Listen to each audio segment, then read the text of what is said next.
The Whistler.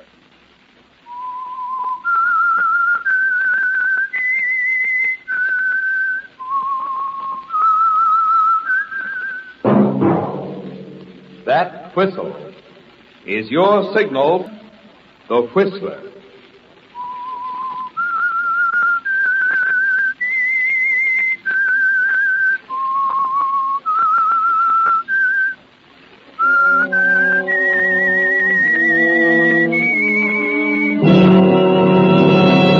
I am the Whistler, and I know many things, for I walk by night. I know many strange tales hidden in the hearts of men and women who have stepped into the shadows. Yes, I know the nameless terrors of which they dare not speak.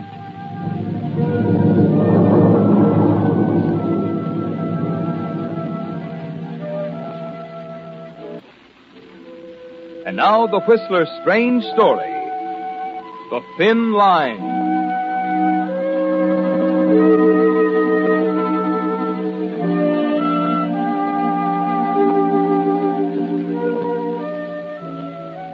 It's a thin line that separates infatuation from hate, so thin and fragile that one can change into the other in a split second. Mark Naylor would agree now that the line is a thin one, if Mark were alive. But he didn't discover it until too late. That was the trouble with Mark. He always discovered things too late. When he discovered that marrying an old woman for her money doesn't lead to happiness, it was too late. When he discovered he was in love with Artist Mayo, her pretty companion, it was too late. Okay, it's too late, Mark. There's nothing you can do. Of all the places people go for asthma, she has to pick this dried-up jerkwater town in the desert. Well, I'm going to put my foot down, Artist. I said it's too late. She's taken a lease on this place for 6 months, and she's going to stay here. But why did you agree in the first place? Oh, did I know it was going to be like this? You really fell for the travel folders, didn't you, dear?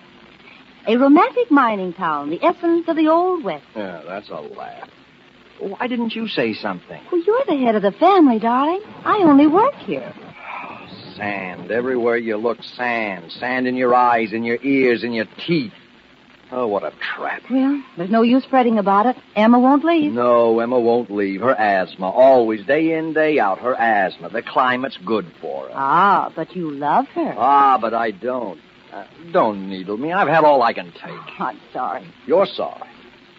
Well, there's one consolation. She can't last forever. And neither can you. I'll bet she hits 90. Is that par for the course? With women like Emma, it is. I thought I was being smart when I married her. Well, you met me, darling. Doesn't that mean anything? I know it. That does mean a lot. Well? Well, what? Well, what are you going to do about it? What can I do? Sometimes you disappoint me. Why? Oh, skip it. Oh, now look, Artist. Why do you keep complaining about it, Mark? That's all you've done for the past 6 months, and it won't do you any good. I'm open to suggestions. Well, it's time you started thinking for yourself. Maybe I'm not so bright. All I know is she wants to live here. And when I think of her bank account, I don't feel like arguing. Do you want me to draw you a diagram? Maybe you better. You better think about it for a while. I've got to go into town and get a prescription. Oh, I'll go with you. No. Oh, why not? Well, it doesn't look right. But I don't see why. There's such a thing as being discreet. I'll go alone. Oh, great. The old brush-off. Don't be stupid. Now, just relax and think.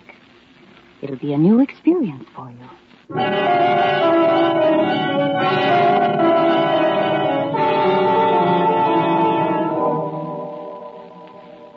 Artis has given you something to think about, hasn't she, Mark? That's the way Artis is, always suggesting, never coming right out with a flat statement. And there's something about her that makes you listen. Maybe it's the way she handles those foreign-looking eyes. Maybe it's the way she walks, the graceful, capable way she does everything. Maybe it's just because she's Artist Mayo and she can twist you around her little finger. She is beautiful, isn't she? Maybe that's it. She's such a complete opposite of Emma, your wife. Is that you, Mark? Yeah, it's me. Where have you been? Out riding. Alone? Well, who would I be with? Oh, you've been riding a lot lately, Mark. What else can you do in this blasted country? Oh, why do you talk like that? You know what upsets me? With my asthma... I thought this nothing... place was supposed to fix your asthma. We haven't been here long enough. You talk about me being unreasonable. You want me to stay here and rot just because you can't catch your breath once in a while. Mark, we've been over all this before. I'm going to stay until I've given the place a fair trial. Well, that could be years. You know what it's doing to me, don't you? Mark, I'd give in to you if I could. But I can't stand living along the coast. You know that. I wonder. You wonder what? I wonder if your asthma is the real reason we left California. There's no community property law in this state. Mark, how can you be so unfair? Well, I'm ill. I am, too. I'm sick of this place. And sick of me. No, I didn't say that. But you think it, don't you, Mark? Now, what are you trying to do? Put words in my mouth? Mark, when we were married, I realized that it wasn't a normal thing to do. But you really seemed sincere when you told me that you weren't the type to be happy with a woman your own age. So I went through with it. But now everything's changed. You're disagreeable and unkind. Well, I'm irritable because of this filthy country. Look at this place. Nothing but sand and heat. And nights with no sound but that wind. And you suffer because I go off the handle once in a while. There's more to it than that. Oh, now what? You said you were out riding alone this afternoon. You weren't telling me the truth, Mark. You were riding with Ardis. You've been riding with her quite often. You've fallen in love with her, haven't you? Now, in a way, I suppose it was my fault. I should have known better than to hire such an attractive girl as a companion. Look, I don't want to talk. You've got to talk about it. Our marriage was a bargain, Mark. You owe me something, too, dear, in return for a promise of security. A promise that when I go, you'll have everything. I'm not kicking about our marriage, Em. It's just living here that's driving me crazy. I doubt it. You were conscious of her while we were living in California. I've been hoping that it was one of those affairs that would die out, but it hasn't. And I've lost your companionship. Oh. You've made me feel miserable and undignified. You made me feel as though I don't want to go on living. Now don't go into hysterics. Oh, how can I help Well, you? just take it easy. All right. If it'll make you any happier, I'll stop riding with Ardis. It's going to take more than that, Mark. There's only one way to straighten out this situation. I'm going to let Ardis go. You can't do that. It's the only way to settle it. And nothing is going to change my mind. Think what you're doing. Ardis is... Oh, what's the matter? Don't you trust me? Can't you take my word? No, Mark. I don't trust you. I'm doing this for my own peace of mind. Well, I won't hold still for it, Em. It isn't fair to Ardis. Oh, why can't you be sensible? Why can't you... It's no use, Mark. I'm letting Ardis go. And if you don't like it, you can go too. All right. All right, I will. Mark, you don't mean that. I'm in love with Ardis. I may as well admit it. If she goes, I go. Mark, how can you be so cruel? How could you be such a stubborn old fool? Oh, get out. I don't want you near me anymore. Oh, get out.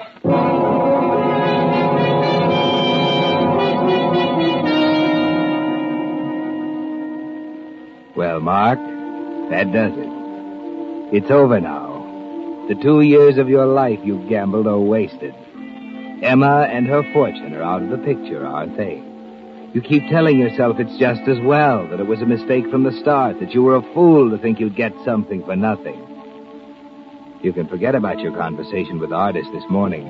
There's no need for that now. At least you're free. There'll be an efficient Nevada divorce, then you and Ardis can forget it. Yes, Mark, you're still on the same side of that thin line, aren't you? There's nothing in the world now, except Ardis. That's all she said? Yeah. Get out. Period. Well, what are you going to do? Well, get out.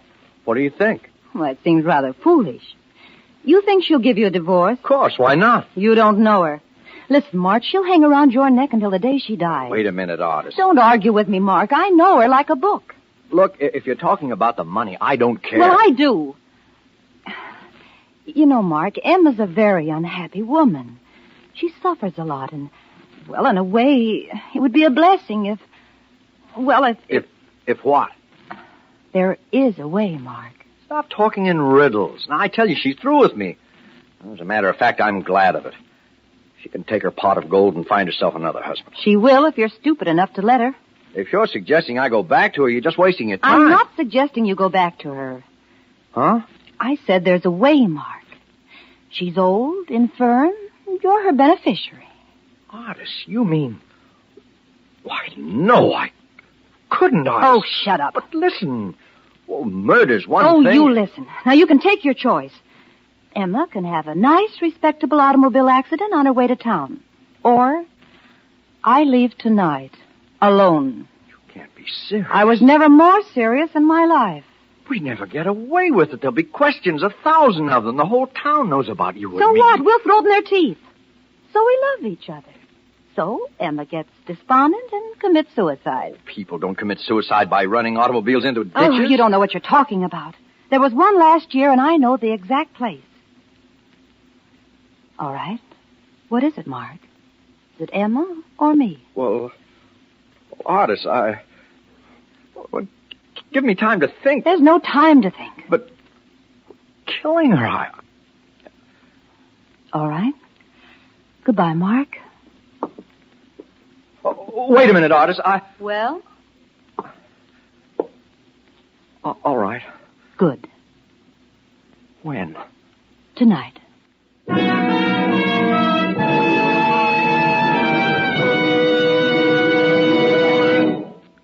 With the prologue of tonight's story, The Thin Line, another strange story by The Whistler. And now, back to The Whistler.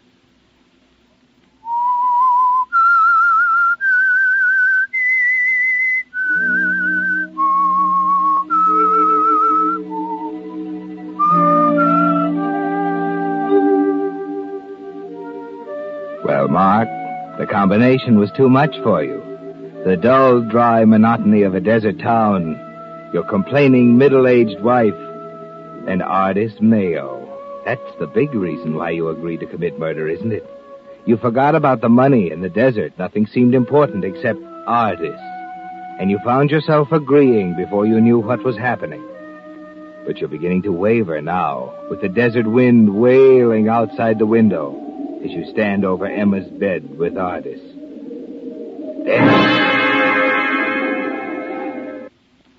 Hell, it's over. Listen to her heart. Yeah. She's alive, still beating. Well, let's get her out of here before she comes to. Wait a minute, Artis. No, we're not going to get away with this. They'll catch up with us, I tell you. Shut up, Mark. I know It's too they'll late catch up now. with us. Get a hold of Artis, yourself. I can't. You are going through with it. Do you hear me? Come on now, help me. Oh, all right, Artis.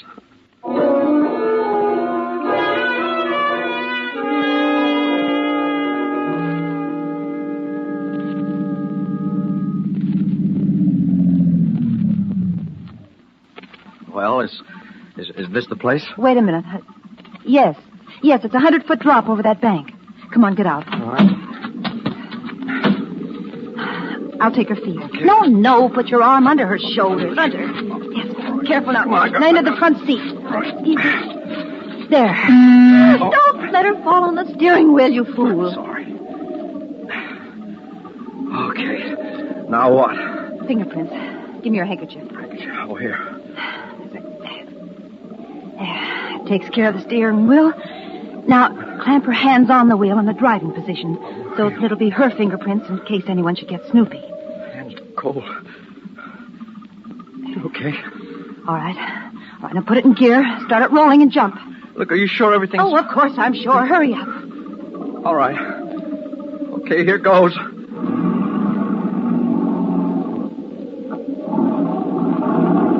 All right, jump.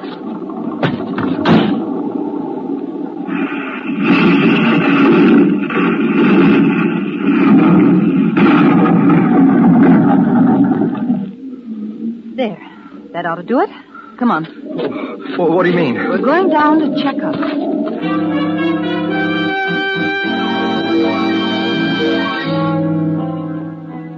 A very thorough girl, isn't she, Mark?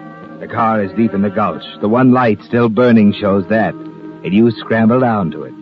The wreckage is quite satisfying, isn't it? And inside it is Emma Naylor. How about it? She's dead, all right. It's quiet down here, isn't it? Don't have that blasted wind whipping around. Let's go back. Where? To the house to phone into town and inquire about Emma. She's been gone a long time, and we're worried about her. Then we come back here and we find her. We find her? Why not let them find her? With the ground full of our footprints up on the road and all around the car? Oh, no, Mark. We do the finding. Never thought about that. Guess I better let you run things, hadn't I? That's a good idea. Oh, and Mark. Yeah? I'll be staying at the hotel for the sake of appearances. Well, but when can... That's going to take time, Mark.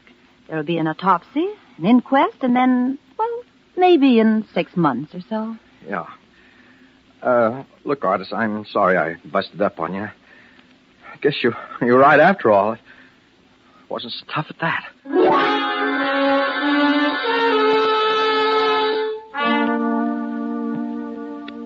You're all set, aren't you, Mark? You've decided all your nervousness was imagination. You can hardly wait now to get away from the desert and start your new life with Artis.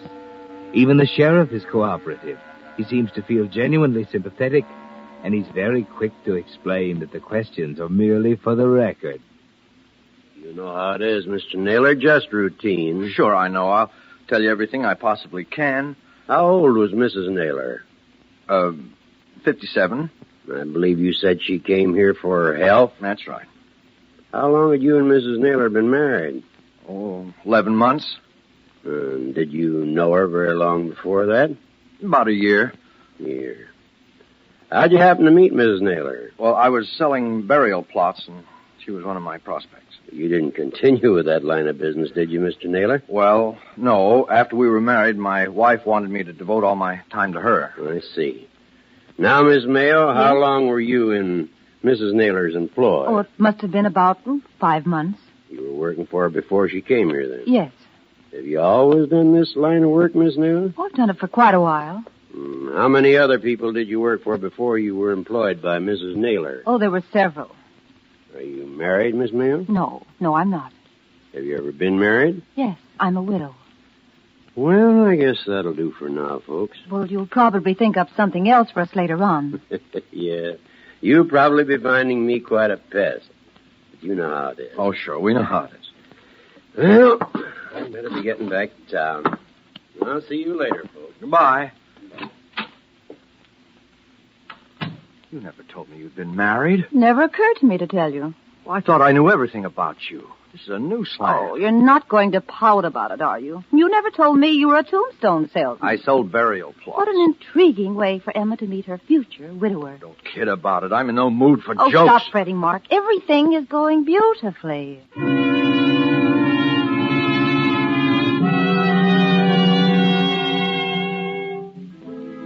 She's right, isn't she, Mark? Not a hitch so far, except for an unexplained delay in the inquest. You wait. In the house you and Emma had shared on the edge of town, kept indoors by the heat and the desert wind. There are long hours to kill, all by yourself, with nothing to do but smoke cigarettes and think. Artis is almost a stranger now. She won't see you because of appearances. And on the rare occasions when you are together, there's no feeling of relief at all. Just a kind of nervousness that makes you jump at each other's throats. Mark, will you shut up? I tell you everything's all right. Well, then why the delay? If this keeps up, I'm going to start talking to myself. It's only been a few days. Oh, it's been a week. They're holding it up on purpose. I tell you, they got something on Oh, us. they haven't got a thing. I don't care. I can't stand this much longer. You've got to. Oh, look, why couldn't I tell them I've got to run back to the coast on business? You told the sheriff you'd given up your business. Well, you could explain to Oh, him. don't be idiotic. It's out. Oh, listen, Mark. We're almost in now. Let's not start wrangling. Think about where we're going when we get the money.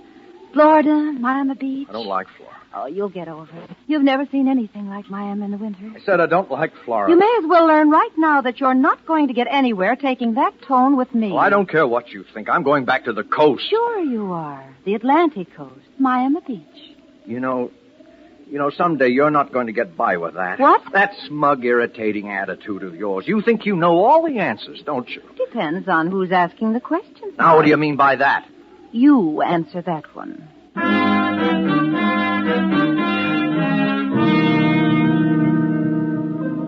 Yes, Mark, the line that divides infatuation from hatred is a fine one. And you don't realize you just crossed it. That the groundwork is all prepared for your discovery a few days later of an entry in one of Emma's diaries. January 18th. Today, I finally decided to take Artis's advice to go to the desert. I know Mark won't approve, but Artis is right after all. My health does come first. That little liar.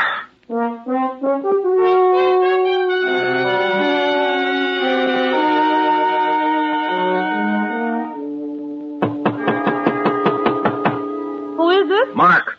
Oh, don't knock the door down. Just a minute. What's the matter with you? I told you not to come here. Close the door. Now, wait a I minute. said close the door. Now go on, sit down. I want to talk to you. Why are you looking at me like that? Go on, sit down. All right, since you're an expert on questions and answers, how about this one? Whose idea was it coming to the desert, yours or Emma's? What's that got to Shut do up. with... It has everything to do with it. It means you had the whole works planned before we left California. You figured me for a sucker, didn't you, Artis? Yeah, you had the whole picture.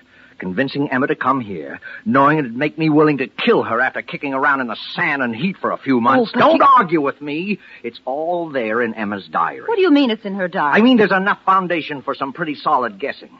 You even had the community property law figured out, didn't you? Yeah, back there I was legally entitled to half her income. Here, I don't get a dime. You knew that'd work on me, too, didn't you? Especially with that sand grinding into my brain. It was Emma's idea. Oh, don't give me that. You suggested it to her. You kept prodding her until she gave in. Keep your voice down. You want to marry me, don't you? Why? Well, So you can take care of me like you did Emma. That's it, isn't it? If you don't keep quiet, You I'll... do nothing. And you're not running away from me any longer. Keep away from I'll me. show you who's doing the thinking from now on. I said keep away from me. I just want to get my hands on that lily white neck of yours. I'm warning you, You Mark. put down that gun! Get away from me. Mark, you let me hear you argue now! Why, you... Oh. You big baboon.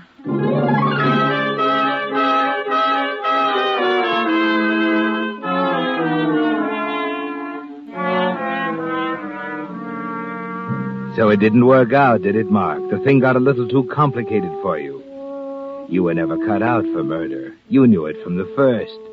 And now that it's over, even the sheriff is convinced that you'd be the last person in the world who'd ever think of killing anyone. But I'm telling you the truth, Sheriff. I shot him in self-defense. Yes, he came into my room in a rage, and he tried to kill me. Now, wait a minute, Miss Mayo. You're not trying to tell me that a spineless little guy like Mark Naylor... but you don't know him. Don't tell me I don't know him. Why, he'd pass out at the mention of murder. And you're trying to tell me he walked right up to you and tried to kill you with his bare hands while you held a gun on him without any reason? He had a reason. What? Well, I don't know what it was, but... Oh, you don't know what it was, but you're sure he had one. I guess that'll be all, Miss Mayo. But, Sheriff... I said that'll be all.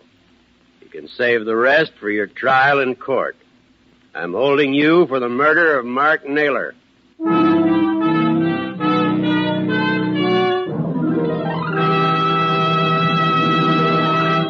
The Whistler will return in just a moment with a strange ending of tonight's story.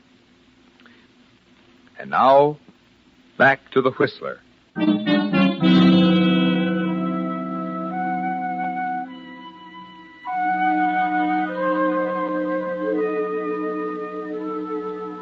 Yes, Mark, you crossed the thin line. And once across it, everything fell to pieces. You didn't realize until the last moment, until the instant between the blinding flash of the gun and a plunge into blackness, how much you hated Artis. How far to the other side of the line the murder of Emma Naylor had thrust you. And it was all so unnecessary, Mark. If you'd only read further in Emma's diary, particularly the last entry. But, Mr. Coroner, I don't understand how a woman in Mrs. Naylor's condition could go riding in an automobile. Frankly, Sheriff, I think she was capable of almost anything. There's no arguing with the results of the autopsy, and of course the entry in her diary is conclusive. Well, that's good enough for me. Enter the verdict in the record, clerk. Death by suicide from a self-administered dose of Aminol taken in a fit of despondency after being deserted by Mark Naylor, her husband. That's all, sir? Yeah, that's all. The case of the death of Emma Naylor is closed.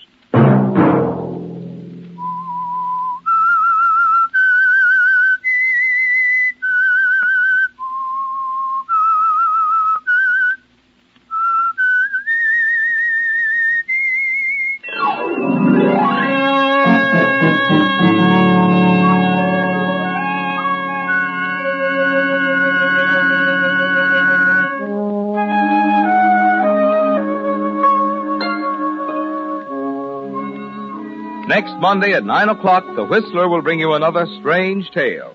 The Whistler is broadcast for your entertainment. This program directed by George W. Allen with tonight's story by Buckley Angel, music by Wilbur Hatch.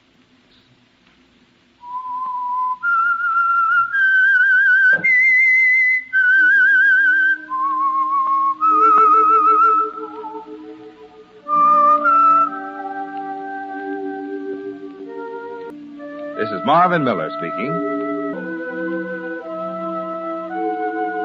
This is CBS, the Columbia Broadcasting System.